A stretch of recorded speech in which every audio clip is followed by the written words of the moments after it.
கர்த்தருக்குள் பிரியமானவர்களே, ஆகஸ்ட் 27 இன்றைய பனித்துளிகளின் தலைப்பானது உடனடி பணக்காரர்கள்.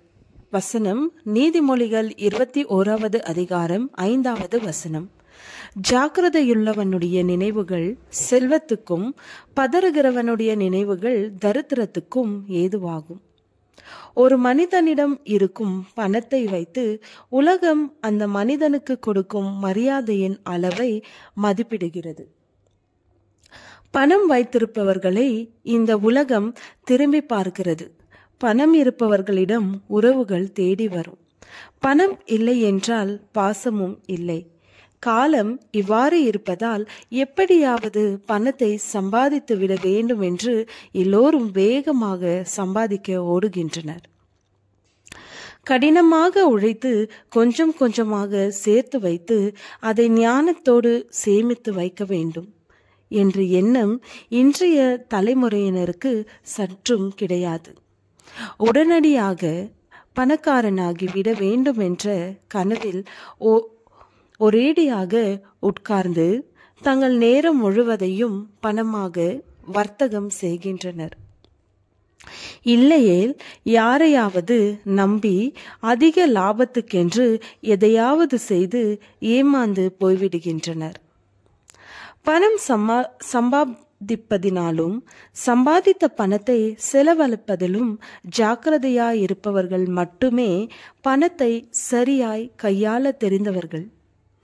மணிக்கணக்கில் ஓய்வின்றி உழைத்து அதை தவறான வழியில் முதலீடு செய்பவர்களும் அஜாக்கிரதையுடன் செலவு செய்பவர்களும் என்றுமே தங்கள் உழைப்பையும் சம்பாத்தியத்தையும் சம்பந்தமே இல்லாமல் மூன்றாம் மனிதனுக்கு கொடுத்துவிட்டு மீண்டும் பணம் சம்பாதிக்க வேகமாக ஓடுகிறவர்களாக இருக்கின்றனர்.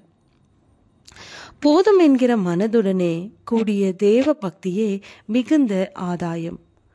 உலகத்திலே நாம் ஒன்றும் கொண்டு வந்ததும் இல்லை, இதிலிருந்து நாம் ஒன்றும் கொண்டு போவதும் இல்லை என்பது நிச்சயம்.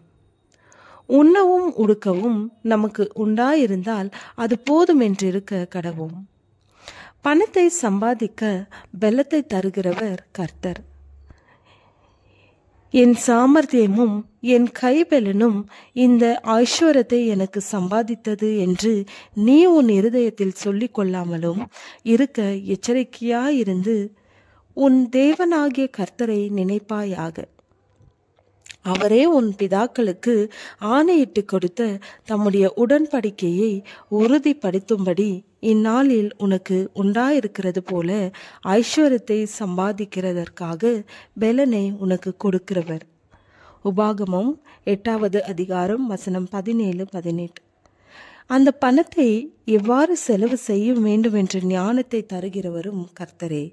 அவரிடமிருந்து ஞானத்தை பெற்று இவ்வுலக செல்வத்தினால் ஆசீர்வதிக்கப்பட்டவர்களாய் அச்செல்வத்தினால் மனிதர்களை கிறிஸ்துவுக்காக ஆதாயப்படுத்துவோம். ஜெபம். கைப்பாடாய் சேர்க்கிறவன் விருத்தி அடைவான் என்று சொன்னீரே, அப்படிப்பட்ட ஞானத்தை எங்களுக்கு தாரும். ஆமென்.